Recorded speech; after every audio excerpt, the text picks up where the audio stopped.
Roll Tide, everyone, and welcome to TideTV This Week, brought to you by Thompson Tractor. I'm Trey Annity, filling in for Roger Hoover, joined by Kira Goldstein. Kira, another loaded week of Alabama athletics. A lot of success again this week. For men's basketball, you could say it ended rather sweet. Very clever. I see what you did there. What a season it's been for that men's basketball team as they continue their NCAA tournament run. Headed to the Sweet 16, they're not done yet. Yeah, the Crimson Tide won the regular season SEC championship and the SEC tournament championship and entered the NCAA tournament as the number 2 seed, taking on the 15 seed Iona Gales, coached by Rick Pitino. Due to NCAA restrictions, we can't actually show the highlights from the game until the men's tournament is over, so we'll just jump straight to the score. Alabama got off to an early start, leading Iona by just 1 at the half, 33-32. Trailing 42-40 with just over 12 minutes remaining, the Crimson Tide used an 18-4 run to take the lead for good as Alabama won their opening round matchup over Iona 68-55. Herb Jones had a game-high 20 points to go along with 6 rebounds, while Javon Quinterly scored 11 off the bench, and John Petty Jr. and Jaden Shackelford each added 10. The Tide had a lot to celebrate. In Coach O's second year, the victory was just the second NCAA tournament win for the Crimson Tide in the past 15 seasons. Celebrate the Tide did, and that win moved them into the round of 32 for a matchup with the 10 seed Maryland Terrapins.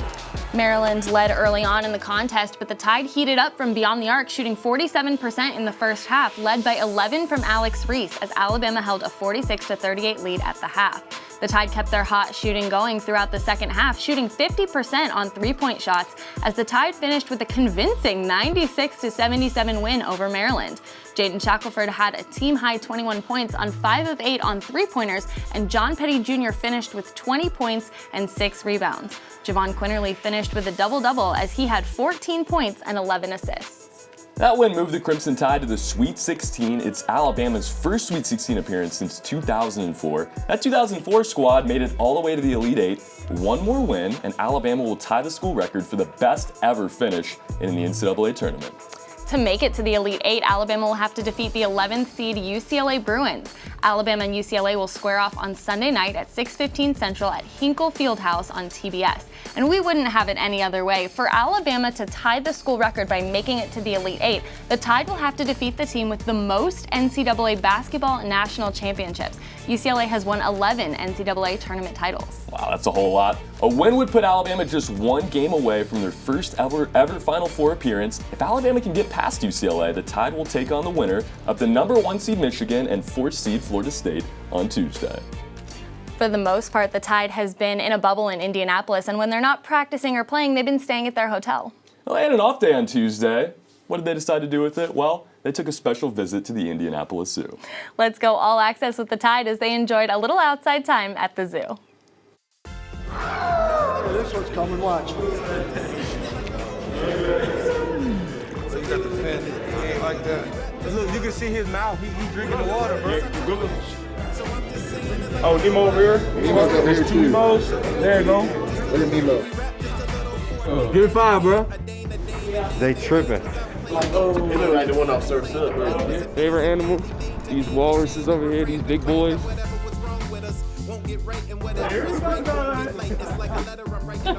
Boy, post. There you go. Look how big his head is. Look at staring at you, man. Oh my goodness, I ain't see these guys. Fastest animal, man. I ain't gonna lie, I got a new favorite animal. Hey, nah. Oh, I ain't seen no cheetah. Oh! Yeah. Oh! Yeah. Give you a little circle. Roll, Tide, roll.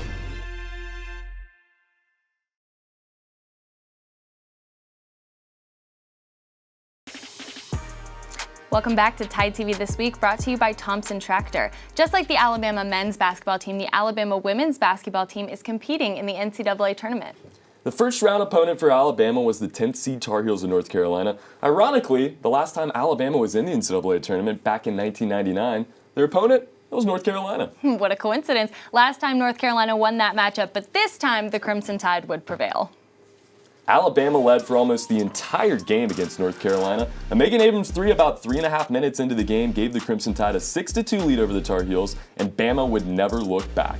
Alabama led by as many as 9 in the first period of play and held a 22-15 lead after the first. In the second, the Tide extended its lead to double digits at 29-19 on a 3 by Jordan Lewis. The Tar Heels would cut the Tide's lead to 31-29 with a 10-2 run, but the Crimson Tide would answer right back with a 10-2 run of their own to close out the first half with a 10-point lead, 41-31. North Carolina pulled to within 5 in the third, but Alabama closed out the period with a 7-2 run to lead by 10, 60-50, heading into the final 10 minutes of play. In that final period, the Crimson Tide led by as many as 14 as Alabama defeated North Carolina 80-71 in the first round of the women's NCAA tournament. Jordan Lewis led Alabama with a game-high 32 points and had a near triple-double. Along with those 32 points, Lewis had 11 rebounds and 8 assists. Also in double figures was Hannah Barber with 14, Jasmine Walker with 13, and Araya Copeland with 13 points and a game-high 12 rebounds for her 11th double-double of the season.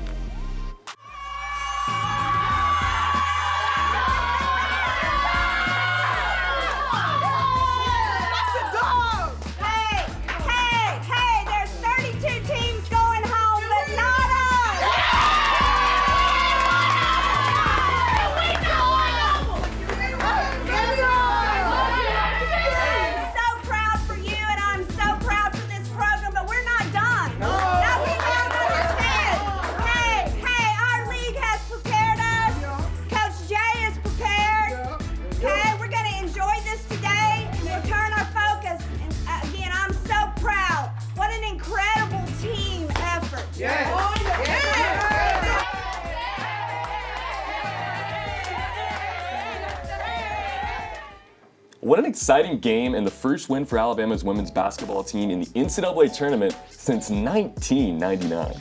It would take a bit of an upset and more efforts like Jordan Lewis's from the first round win to advance to the Sweet 16. And what are the odds? Just like the men, the women took on Maryland in the second round. This time the Terrapins were the higher seed as Alabama was 7th, with Maryland being seeded at number 2. Alabama got off to a rough start as second-ranked Maryland led 30-9 at the end of the first period. The Tide was able to get some momentum going into the second as they ended the half down 54-25. To start the second half, the Tide came out strong with an 11-4 run, highlighted by back-to-back Jasmine Walker threes. But ultimately, the number two seed Maryland Terrapins was just too much as they would get the win 100-64. Jasmine Walker led the Crimson Tide in scoring with 23 points to go along with 7 rebounds. Very impressive. Alabama finished the season 17-10 and got their first NCAA tournament appearance win since 1999. So a great job to Coach Curry and the Crimson Tide. Alabama has been known as a football school, but Kira, it's really so much more than that. The Tide has won a national championship in football, gymnastics, softball, men's and women's golf, and that's not even including individual championships or the SEC titles. That is very true. Football school, no. Basketball school, no. Championship school, yes. Alabama won the 2020 SEC Football Championship. The Tide then went on to win the College Football Playoff National Championship. Men's basketball won their regular season championship for the SEC, then doubled down as the best team at the SEC tournament as Coach O's squad won the whole thing in Nashville. And then this past weekend, Alabama won another championship. It was head coach Dana Duckworth's Alabama gymnastics team who won the SEC title as well. Alabama started off on the floor exercise, posting a 49-450 before rotating to vault, where it tallied its best score in more than 5 years, scoring 49-550. A strong 49-425 on the uneven bars put the championship just within reach. Then Alabama went to the balance beam for their final rotation. The Crimson Tide finished strong with a 49-450 on the beam to hold off LSU, who came on strong in their last event on vault.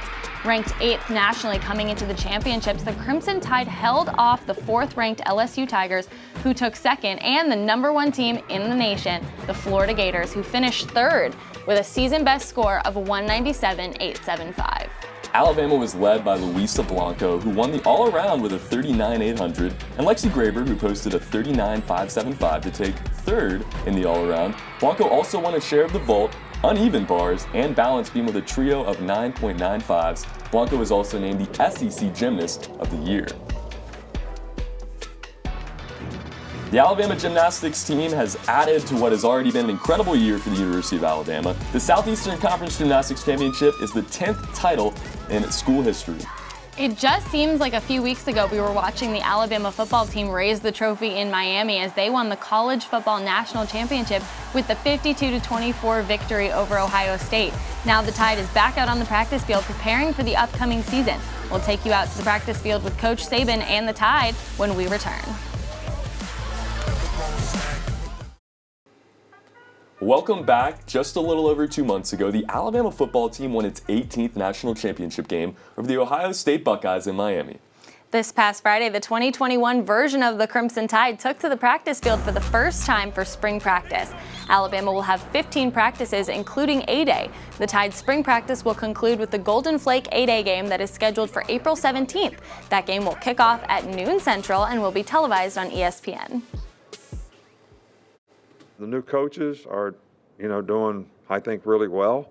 I think it's been a transition a little bit, and we've spent a lot of time working together on offense to, implement some new ideas, as well as for the new coaches to learn the system, that we had here before, and try to improve on it. So I'm really pleased about that. Defensively, we only have one guy, and Jay's done a great job. He's really smart, and he's learned quickly, and he's added some things, for us, which has made us better. So, we're really happy about that.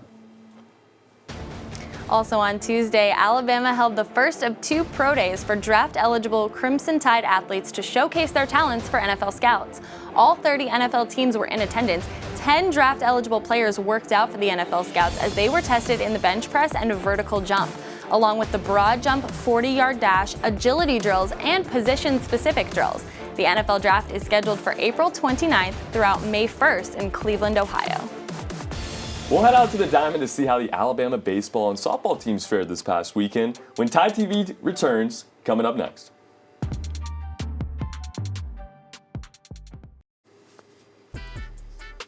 Welcome back to TideTV This Week, brought to you by Thompson Tractor. Hey Trey, it's been a great start to the season for the Alabama softball team. It really has, and going into the series against the 19th ranked Tennessee Volunteers this past weekend, the Crimson Tide was 22-1 and ranked 2nd in the country and swept their opening series in the SEC against the Auburn Tigers. We love to see it. In Game 1 on Friday, trailing 4-2 in the bottom of the 7th on a 3-2 pitch, Bailey Dowling led the inning off with a solo homer to center field to cut Tennessee's lead to just a single run at 4-3. With the tying run on base, the Vols pitcher struck out Lexi Kilfoyle to end the game as Tennessee hung on to defeat Alabama in Game 1 4-3.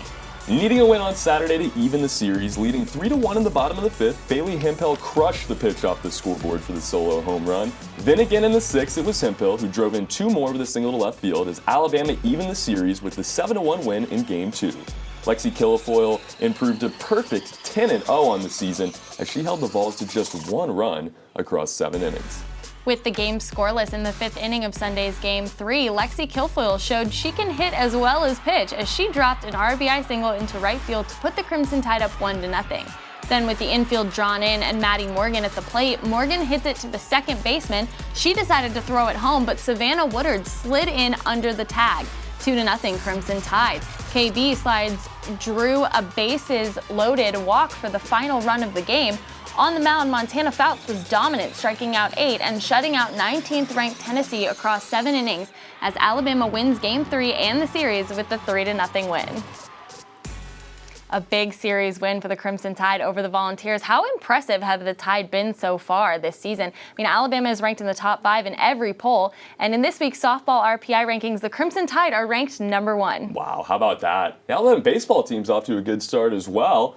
And this past weekend, they had to take on a pretty tall task here as the 22nd ranked Crimson Tide opened the SEC against the number 1 Arkansas Razorbacks. They may have been playing the number 1 team in the country, but the Tide made a statement in Game 1, and really they did enough in just the 2nd inning. Alabama exploded for 10 runs in the 2nd on 8 hits, 3 walks, and a hit by pitch, highlighted by a 2-run home run to right field by, guess who, Owen Diodati. Caden Rose, Andrew Pinkney, and Jackson Tate homered in the 7th, 8th, and 9th innings as the 22nd ranked Alabama Crimson Tide dominated number 1 Arkansas 16-1 to open the series. Tyler Raz limited the Razorbacks to just 1 run in 6 innings for the win. Connor Shamblin finished the game with 3 scoreless innings to pick up his first save of the year. Now, unfortunately, on Saturday, the Arkansas Razorbacks proved why they're the #1 team in the country as they bounced back with a 9-1 win in Game 2. But going for the series win on Sunday in Game 3, Arkansas led 3-0 going to the 9th. Sam Prater led off the inning with his 4th homer of the season, but that would be all the Tide would score as the top-ranked Arkansas Razorbacks took the series 3-1 with the win in Game 3. Alabama couldn't take the series, but a really impressive win on Friday night, 16-1. Yeah, that's a huge score. The Alabama swimming and diving team kept the championship school theme going at the NCAA championships this past week. Morgan Scott, Kalia Antonui, Flora Molinar, and Cora Dupree combined to post a school record 3:09.78 to win the national championship in the 400 freestyle relay by more than half a second. That win helped the Crimson Tide secure a 5th-place team finish at the NCAA championships, tying for the best in school history. Morgan Scott broke another Alabama record as she finished 4th in the 100 freestyle with a time of 47:48. And Ryan White picked up a couple of 2nd-place finishes as she won silver in the 200 backstroke and 100 backstroke events. Congratulations to the Alabama swimming and diving team on a fantastic season. The Alabama soccer team kept their undefeated spring record going this past Sunday against South Alabama. Alabama scored 3 goals in the first 45 minutes of action, up 3-2 in the 65th minute. Kat Rogers crossed the ball into the box, and Tana Sanchez Corretto with an incredible bicycle kick off the ball into the back of the net secured the win for the Crimson Tide. Alabama proved to 5-0 on the spring with the 4-2 win over South Alabama. Well, just like softball, the Alabama volleyball team welcomed the Tennessee Volunteers to Tuscaloosa. In the first of 2 matches, Tennessee won the first set 25-16, but Alabama won the final 3 sets to claim the 3-1 match win. But in the Tide's final home game of the season on Saturday, the Vols would get the best of them, picking up the win 3-1. What a busy week, and we're not finished yet. We still have our plays and players of the week to go. We'll have those coming up for you in just 90 seconds. She plays that one across the top. Overall, bicycle kick opportunity, and that one goes in. And the 1-1 is hit out to center and a diving catch. Racing back on Miss Wallace to the track, to the wall. This one's gone, and this ball game is over. Crimson Tide stun the #1 ranked team in the country, the Arkansas Razorbacks, 16-1. Welcome back. Those are our ATI Plays of the Week, and now let's take a look at our Players of the Week, brought to you by Payless Drugs. Luisa Blanco led the Alabama gymnastics team to their 10th SEC championship this past Saturday. Blanco won the all-around with a score of 39.8. She was also named the SEC Gymnast of the Year. And Jordan Lewis had a career-high 32 points in the Tide's NCAA tournament win over North Carolina. Lewis had a near triple-double along with 32 points. She finished with 11 rebounds and 8 assists as well. And those are our Payless Drugs Players of the Week. Thanks for watching another episode of TideTV this week. Thanks again to Trey for filling in for Roger, and we hope to see you next week. Roll Tide. Roll Tide. This has been a presentation from Learfield IMG College.